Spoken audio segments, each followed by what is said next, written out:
Okay, so we're picking up on 6.6 where we left off. We want to find the area of the surface of revolution obtained by rotating y equals x squared, with x being between 0 and b about the x-axis. You can see the nice little figure that they give you there. So here's how we are going to do the horrible word that I can never say.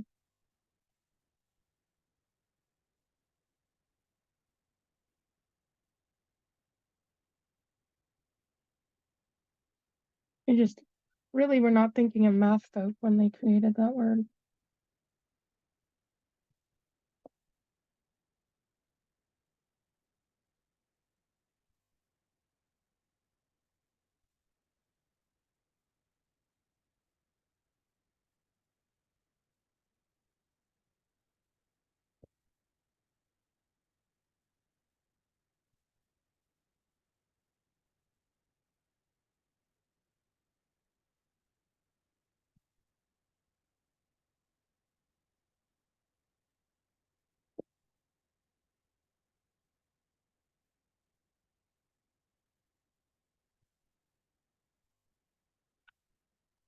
All right, and then from this information, we end up getting our tangent vectors.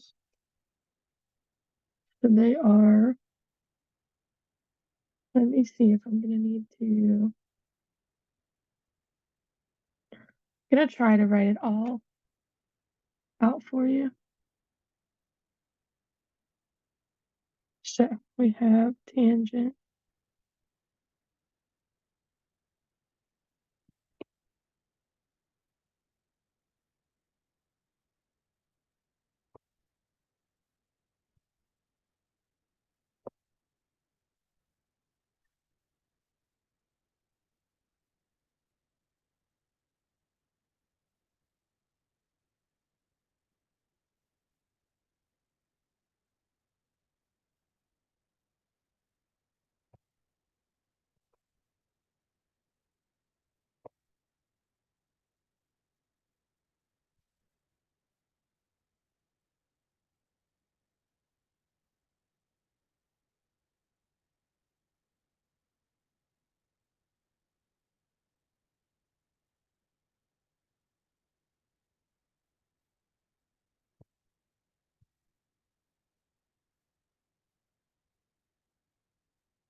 Oops,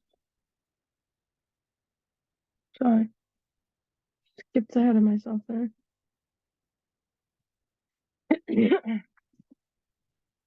Again, minus x squared cosine theta minus x squared sine theta.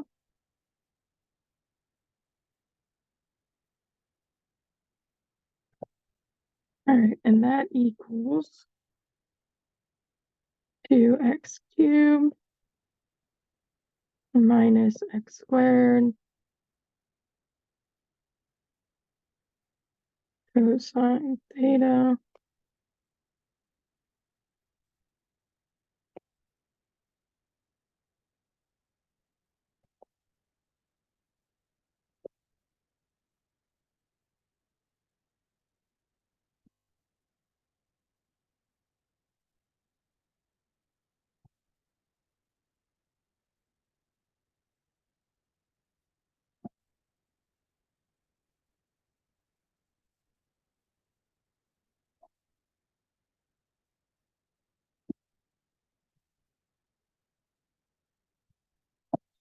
All right, so find our magnitude.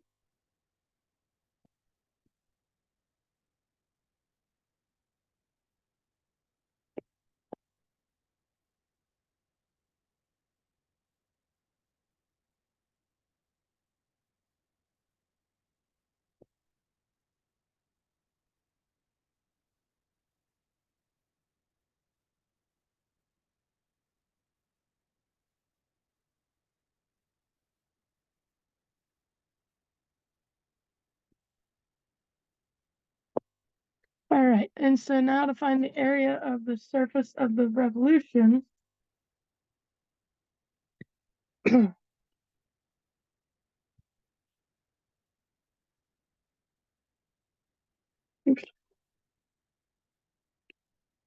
so it's going to be from 0 to b, 0 to pi, x squared, square root of 4x squared plus 1, d theta dx. So pull the 2 pi out, 0 to b, x squared, 4x squared plus 1 dx. And now's where I have trouble squeezing the answer. Okay, well, we'll try. So we're going to have 2 pi, 1 over 64, 2 square root of 4x squared plus 1, 8x cubed plus 1. Nope, plus x, sorry.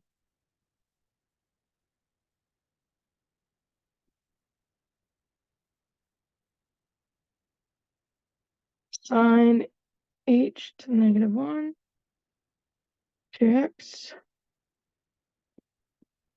0 to b.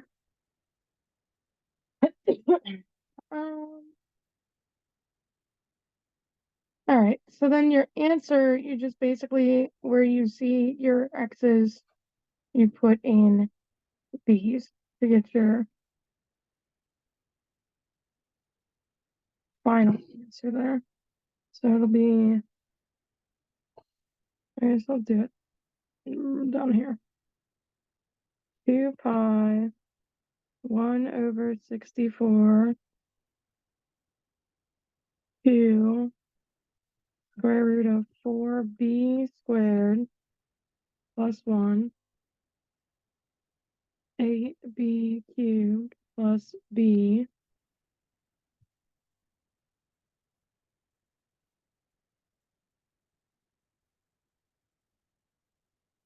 Right, and that is your final answer.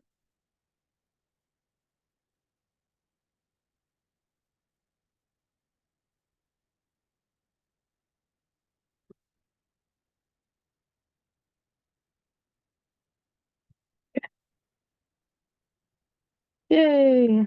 We have another definition. And we will probably end up using it in the next section or example.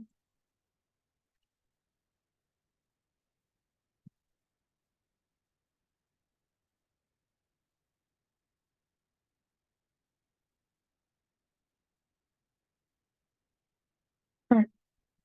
So calculate the surface integral where S is the surface with the following parameterization.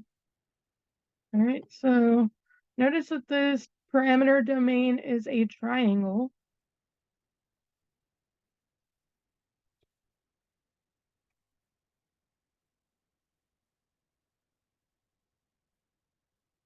And therefore the parameter is not a rectangle.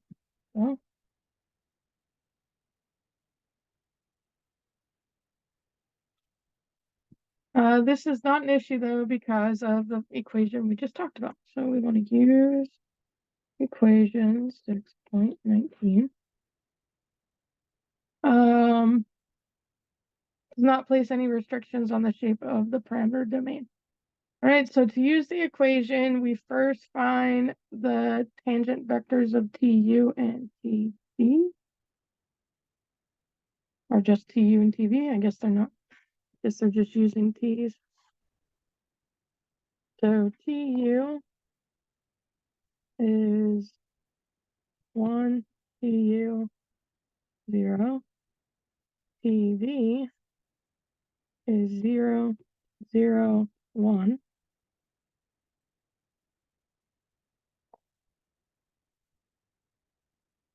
So therefore we have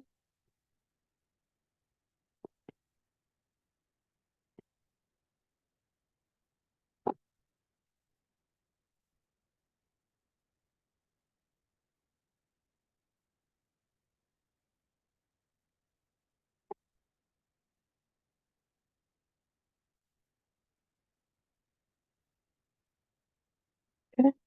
So then the magnitude would be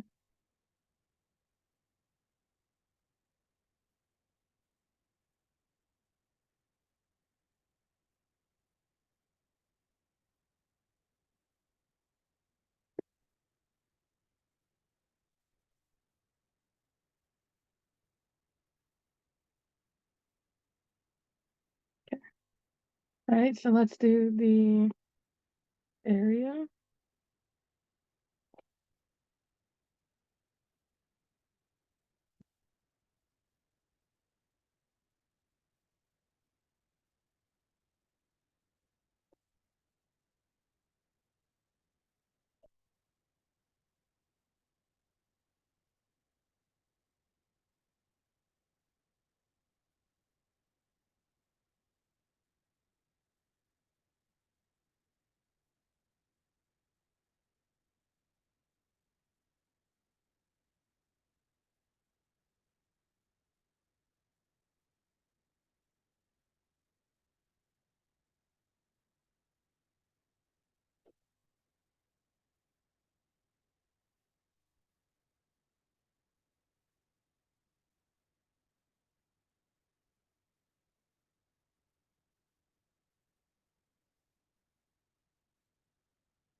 All right, that is our answer for that one.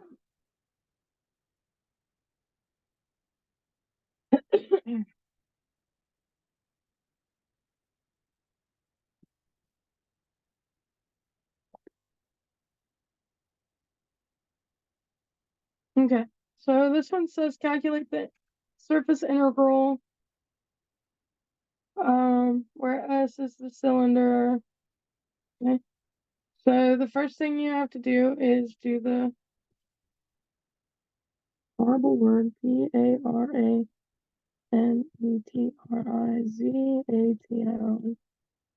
Okay, and that's going to be RUV, and the vector will be 2 cosine U 2 sine U V, and it's going to be from 0 to 2 pi,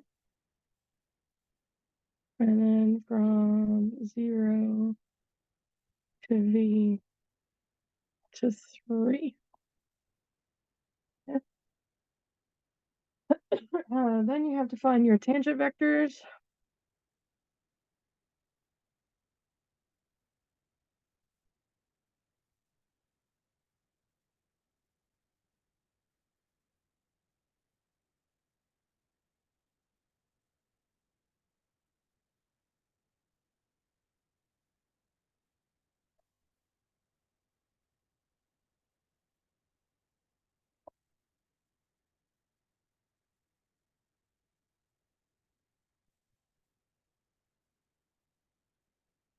And then we have TU cross TV.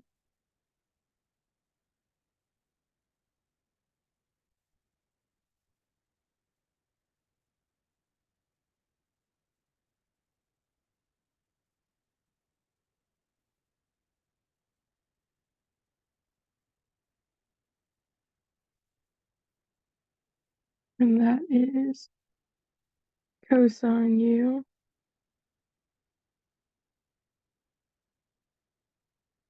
sine u 0.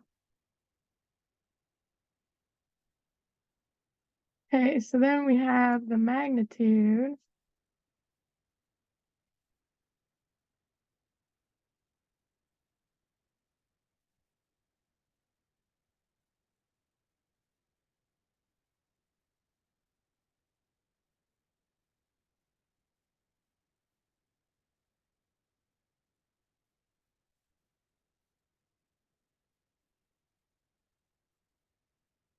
So then we're going to use equation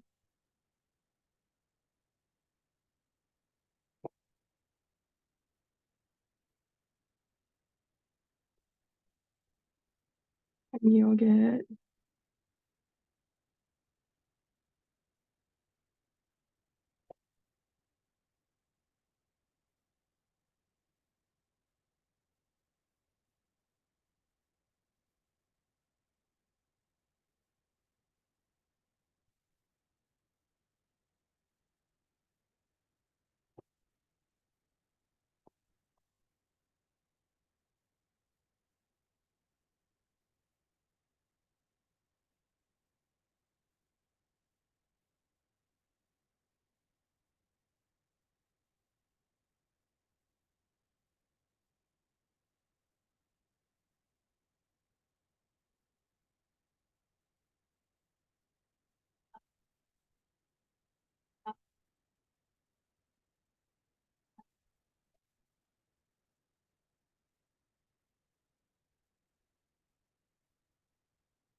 okay. Hmm.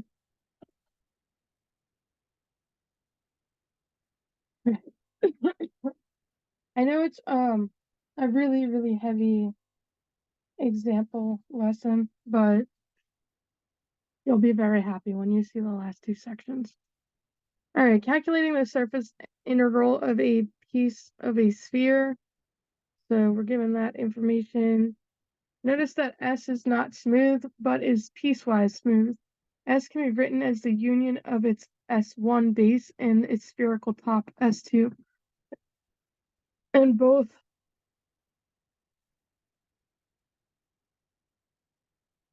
S1 and S2 are smooth. Therefore, to calculate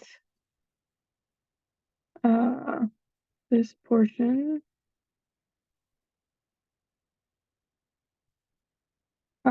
we would split the integral. Let me just rewrite that further up.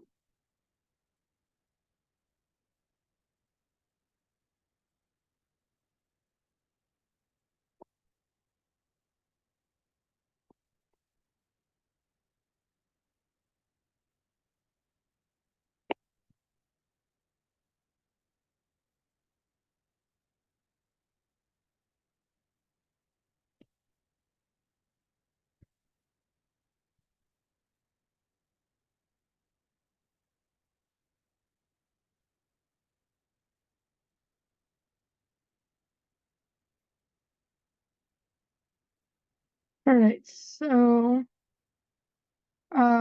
first you want to calculate one and then the other, and then we would add them up. I believe this is two different slides, if I recall correctly.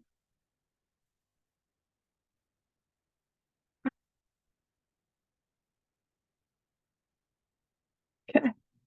So the first part we want to calculate is S sub 1. So to calculate that, we need the parameterization of it. So this is the surface, is a disk at plane z equals 1.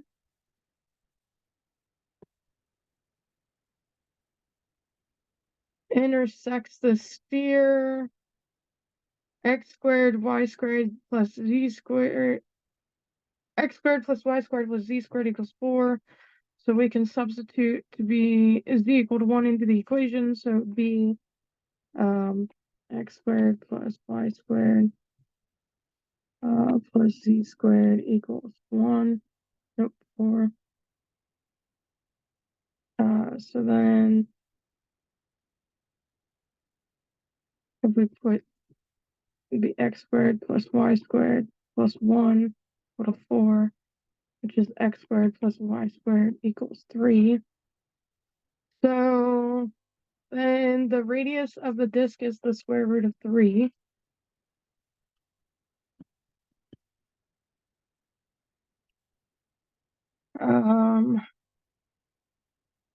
And so then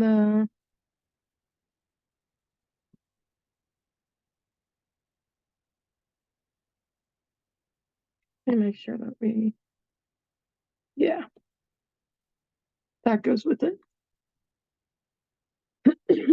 So it's going to be RUV U cosine V U sine V 1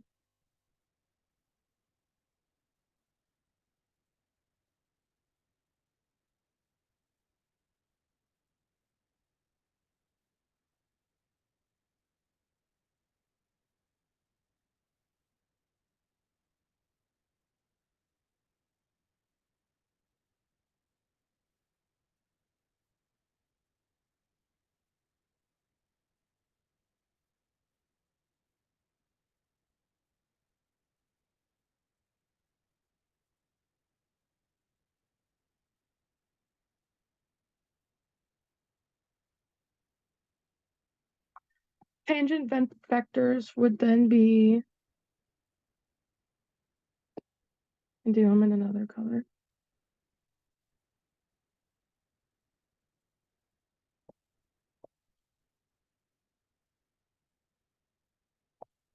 Cosine V sine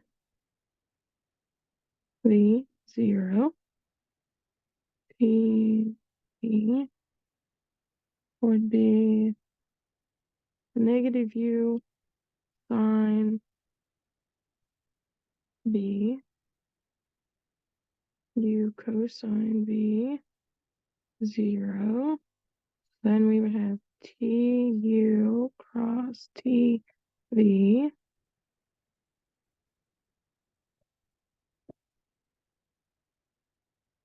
So cosine V sine V 0 and negative U sine V negative cosine, well, U negative cosine V.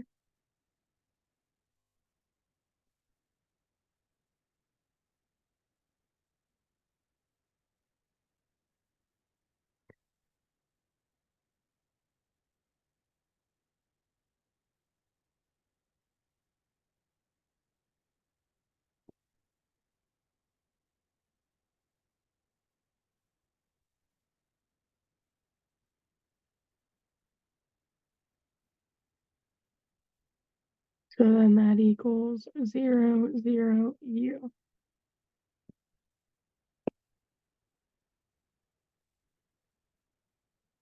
All right, so the magnitude of the vector U would then be, so they find the magnitude, but they also use it immediately in the finding the part of the integral area for S1. So just so it doesn't throw you guys off when I write it.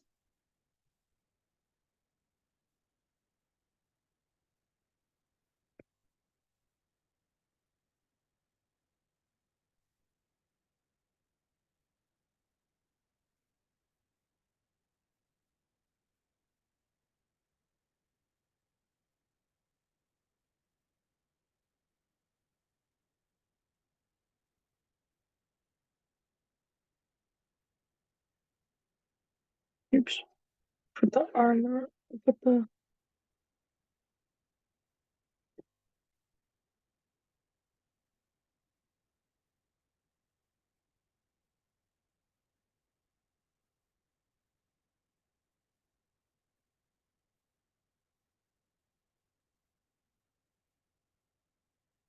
and then it's dv du.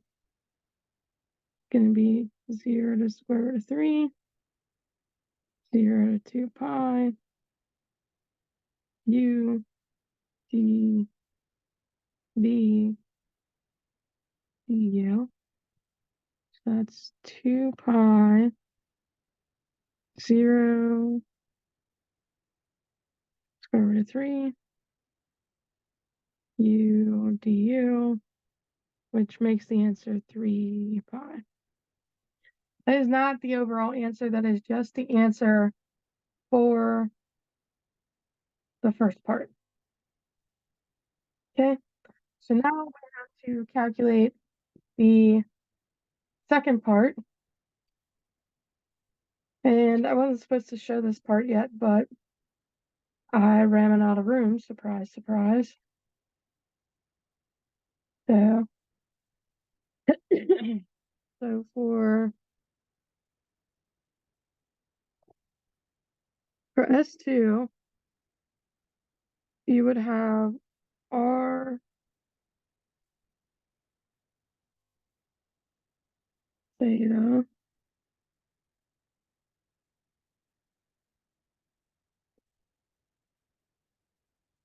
2 cosine theta sine phi, I believe, 2 sine theta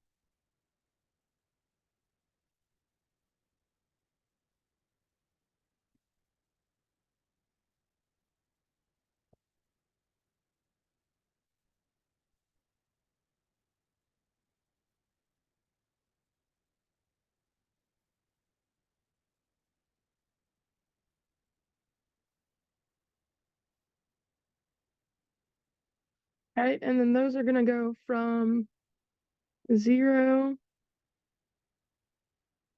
to 2 pi, and 0 to just pi.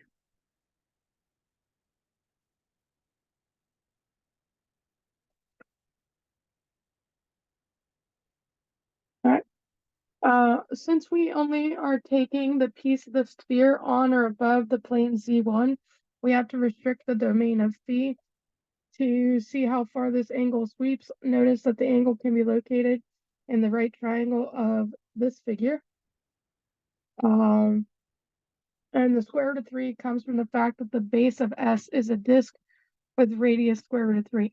Therefore, the tangent of phi is the square root of 3, which implies that phi is equal to pi over 6. So now we would have the following. So now it's got to change, right, based on that information. So I'll write it here.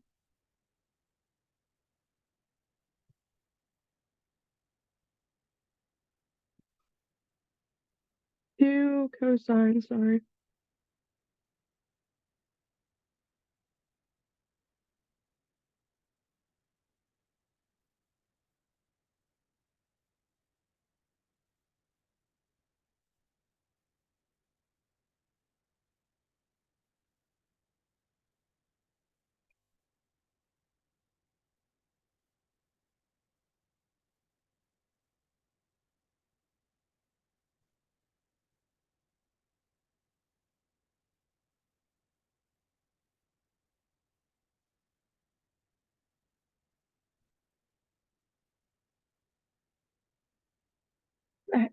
So then we have tangent vectors.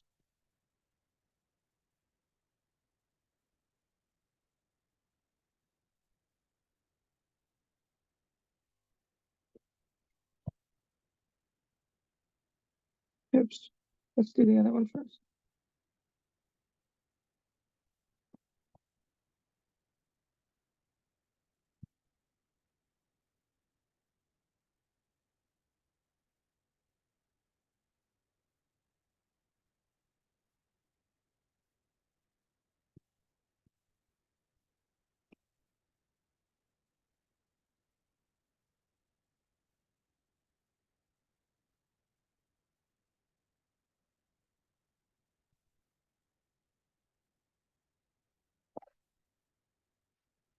And then theta would be -2 sine theta sine phi u cosine theta sine phi and 0. All right. So then if we do our cross and then our magnitude,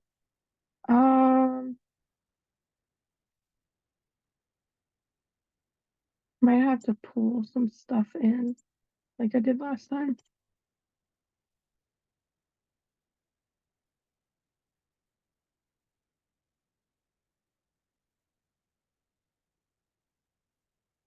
Sorry. There you go. I just want to double check that their math is right.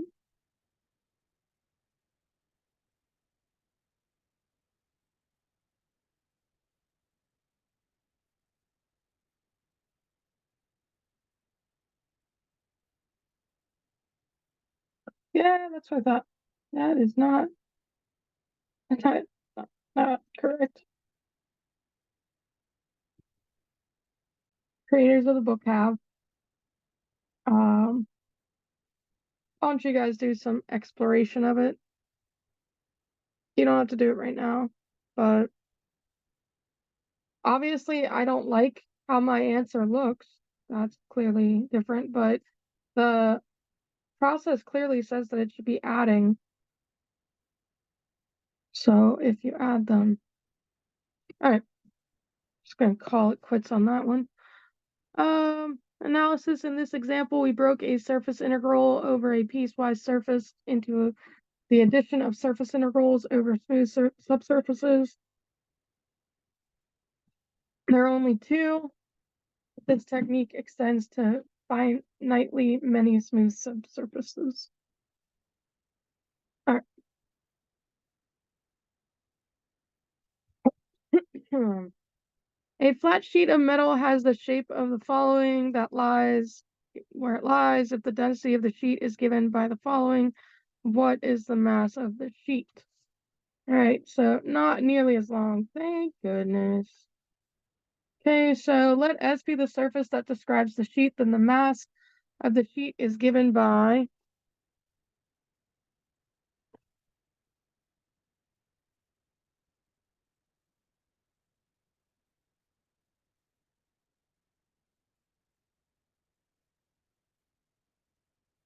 all right, so to compute this surface integral, we first need the parameterization of S, since S is given by the function, this function, then we would have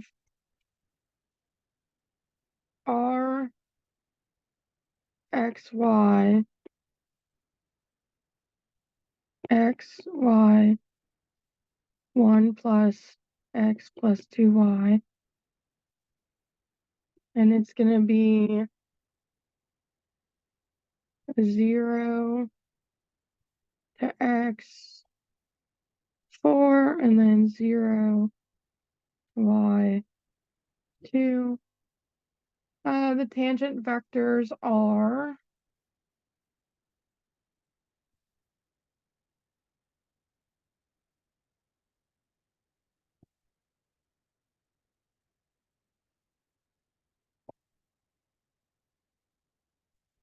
oops,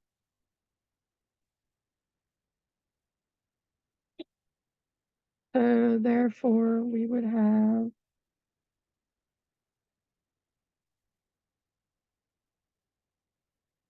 -1, -2, 1, and the magnitude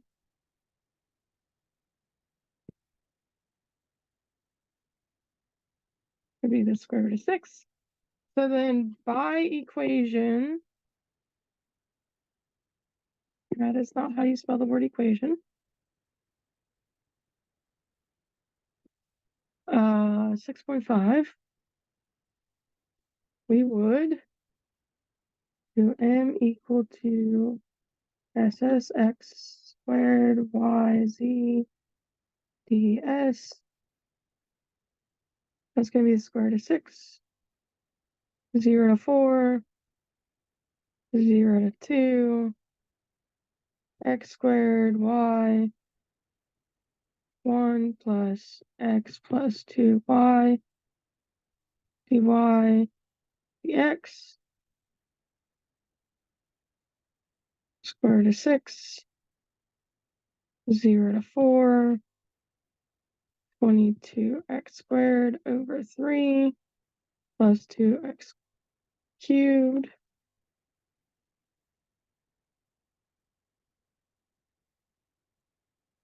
dx. So that would give us 2560 square root of 6 over 9, which is approximately 696.74.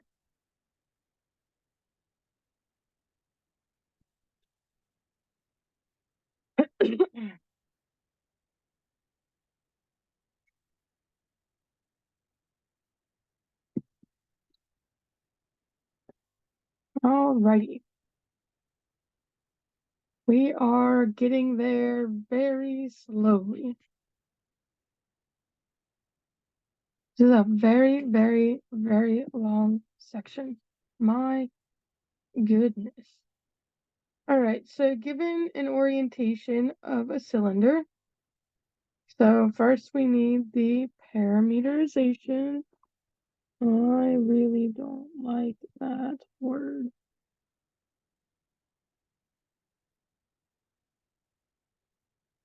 So RUV, R cosine U, R sine U, V, and that's going to be from 0, excluding 2 pi, and then 0 H.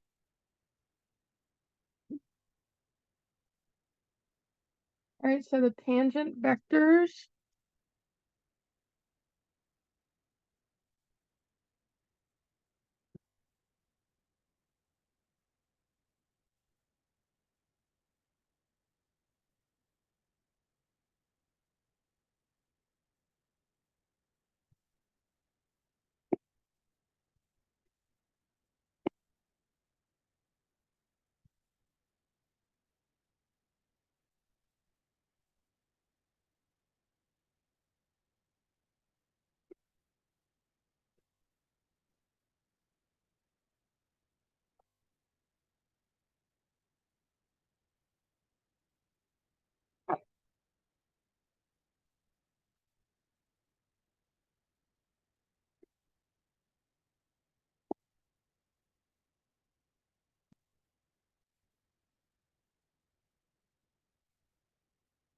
All right, so what we're gonna do first is our cross. We're gonna have TU cross TV, and that would get us R cosine U, R sine U, oops, 0. So then the magnitude would be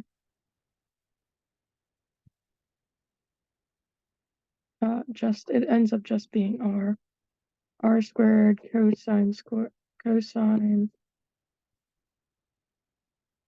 squared u plus r sine squared u, and that's just going to be r. So then the orientation of the cylinder would be NUV r cosine u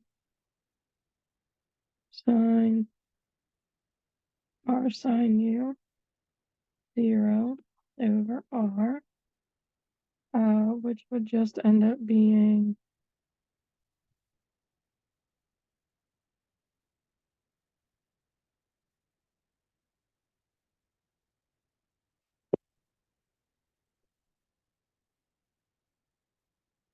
okay. Notice that all the vectors are parallel to the xy plane, which should be the case with the vectors that are normal to the cylinder. Furthermore, all the vectors point outward, and therefore this is an outward orientation of the cylinder.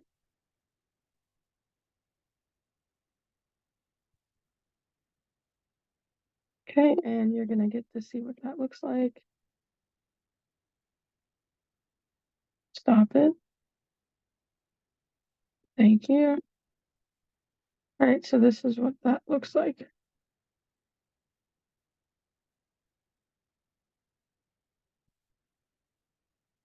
Okay.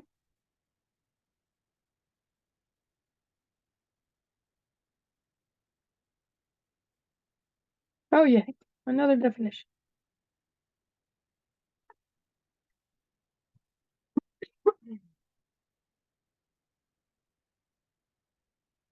Maybe by the time the final comes, maybe I won't have my cough anymore. That would be a true blessing, and dare one say, a Christmas miracle. All right, so calculating a surface integral, calculate the integral, blah, blah, blah, blah, blah, blah. So tangent vectors for this one. Oops, I have stuff on my screen.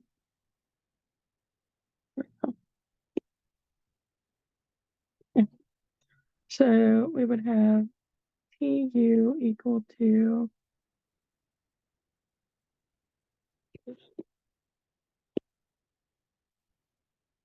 1, -1, 1, and TV equal to 0, TV 1. So then TU cross TV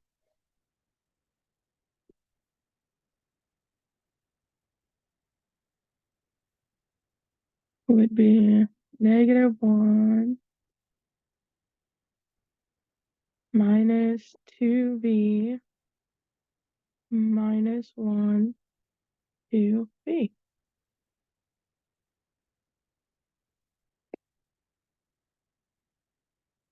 Alrighty, so then by equation 6.21,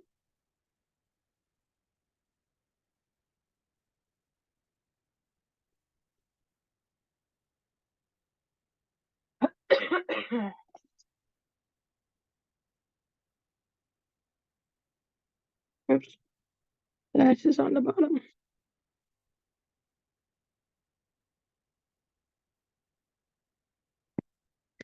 So that's going to be from 0 to 4, and then from 0 to 3,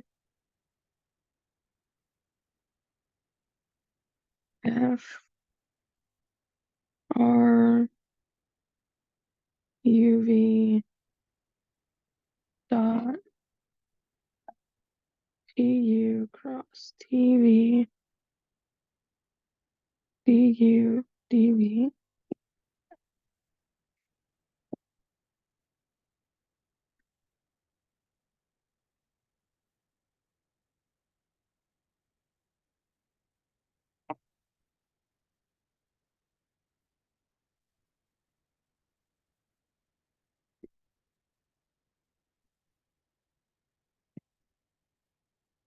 Oops. So V squared. Sorry, they look really similar. U 0 dot -1 minus 2v -1 2v du dv.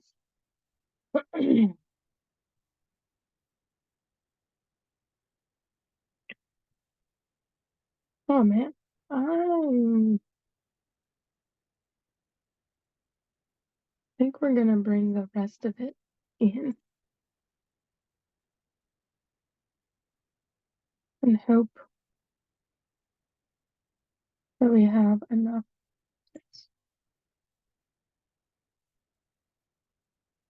Yeah, I think we will. We'll have it. Bring it down here.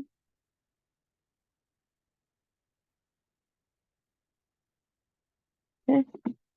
There's the rest of your steps. Sorry, so long.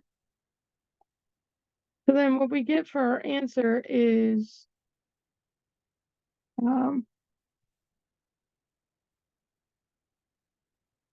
340. So then therefore the flux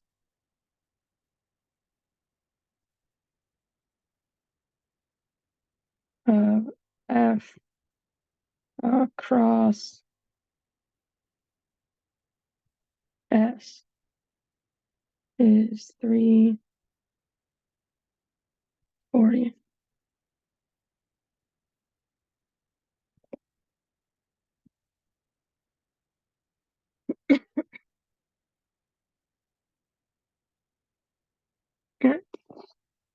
Calculating mass flow. Let V equal the following, represent a velocity field with the units of meters per second of a fluid with constant density 80 kilograms per meters cubed. Let S be the following, such that S is orientated outward. Find the mass flow rate of the fluid across S. Okay, I'm gonna write most of it out, and then like last time I'll have to give you the steps as a chunk because it's not gonna fit. So we will have R E theta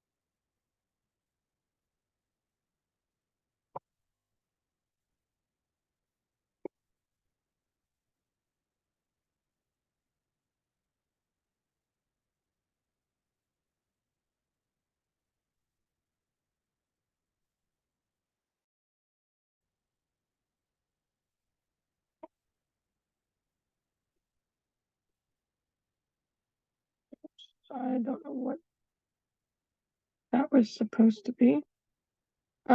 So similar to example 6 point, what was this?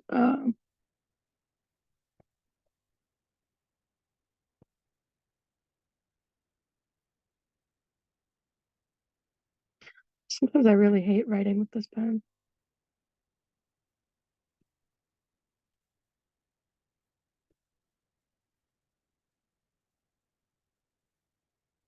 So then we would have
Okay.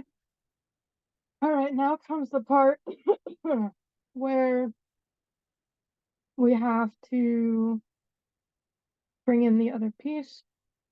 But before we do that, we have to write the normalizing one.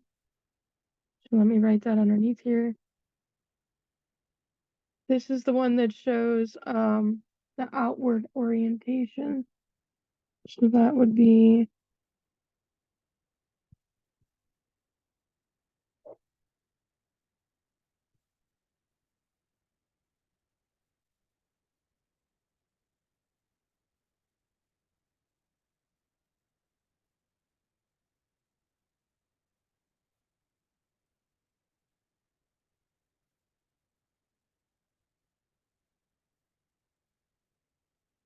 okay. So for the sphere.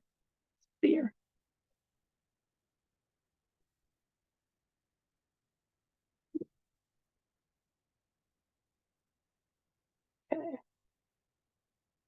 try to get this.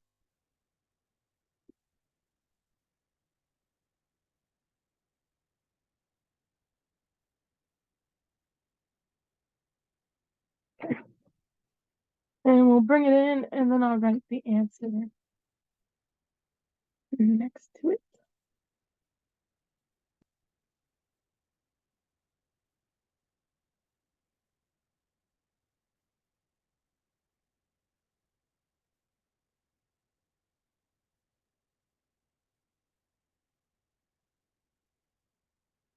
Okay. So then the last lines here are 80, 0 to 2 pi, 45 d theta. So it ends up being 7,200 pi, which means our overall answer would be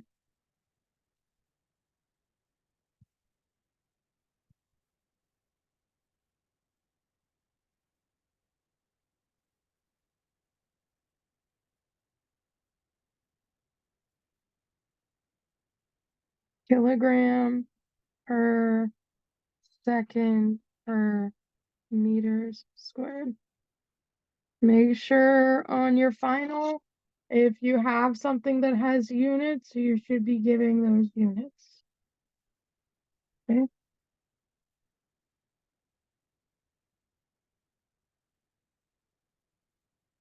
Okay. Last problem for this section, and then we have 2 more sections, but like I said, they're very, very, very, very nice and very short. We will get them done. All right. So a cast iron solid cylinder is given by inequalities. The temperature at point XYZ in a region containing the cylinder, given that the thermal conductivity of the cast iron is 55, find the heat flow across the boundary of the solid if the boundary is oriented outward. So here's some things you need to know. We need to let S denote the boundary of the object. To find the heat flow, we need to calculate the flux integral, which means we need to find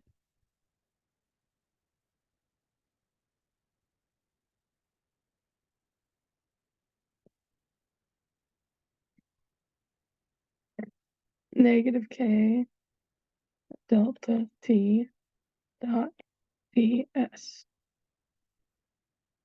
Notice that S is not a smooth surface, but is piecewise smooth.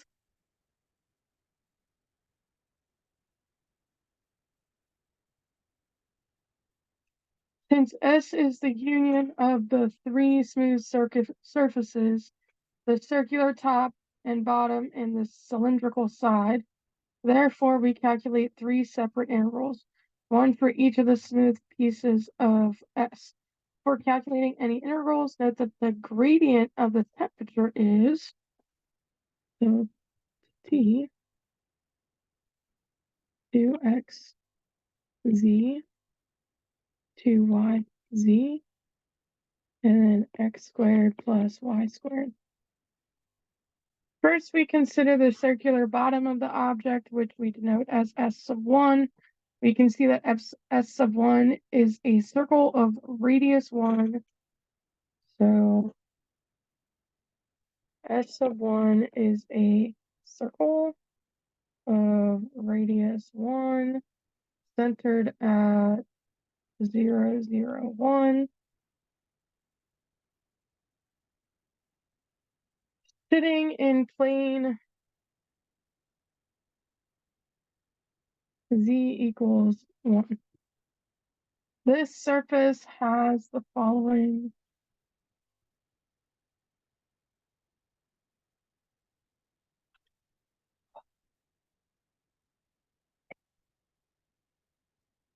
luckily it's the last one, so if we need the last slide, we can use it. It's V. V cosine U, V sine U, and 1.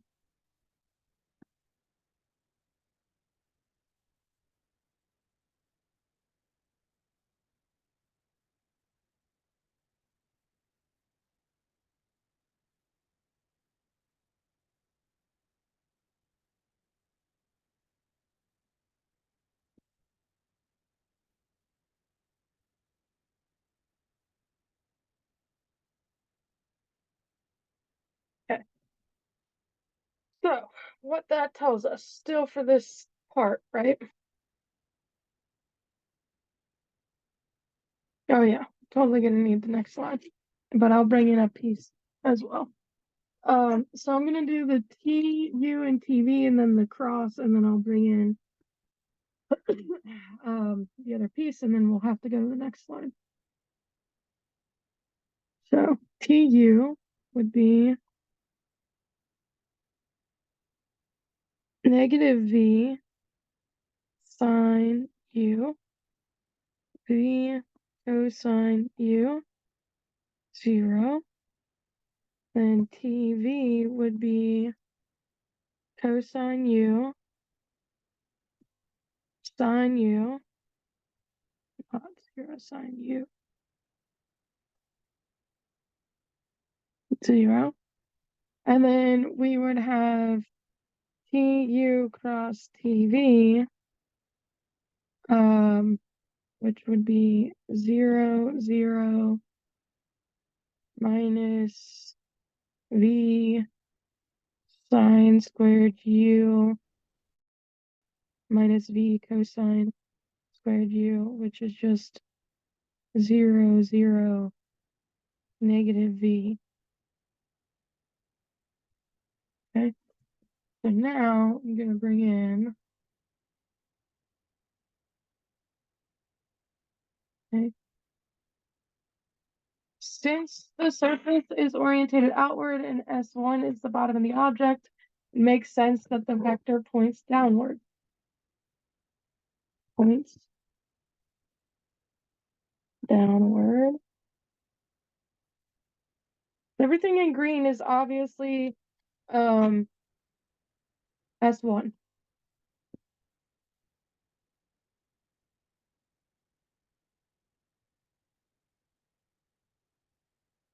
Okay.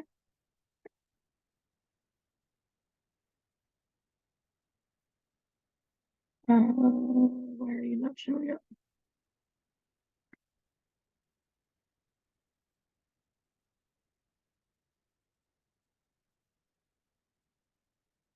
That's weird. Took it a minute, but it got there. Okay.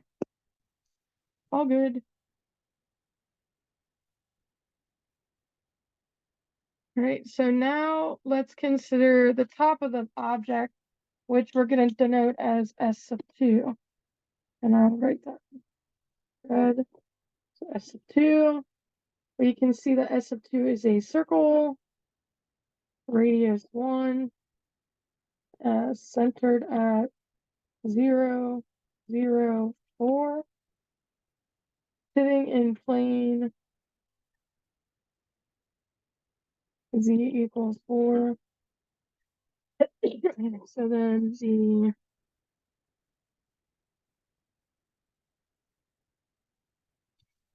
is going to be RUV B V cosine U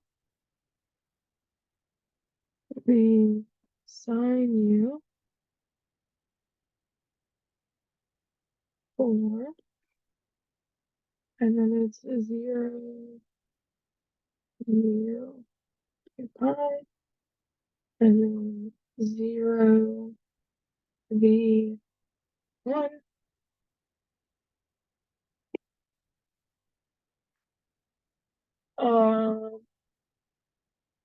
Okay, so then we have TU and TV. So TU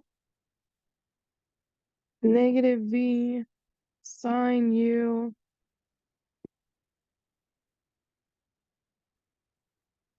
V cosine U 0. TV is going to be cosine U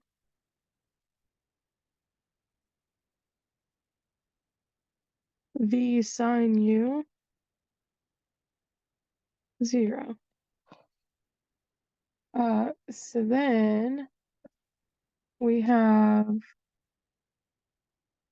two bigger pieces that I have to bring in. So I'm gonna do the cross to the right of it.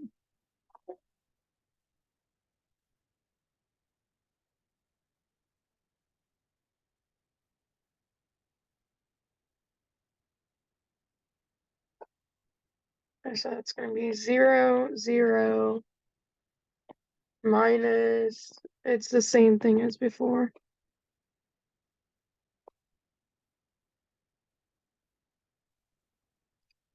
So it's just 0, 0, negative V. All right, so let's bring in the other pieces.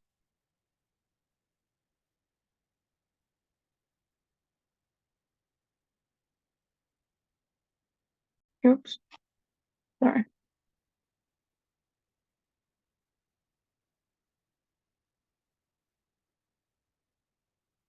All right, so that is that one.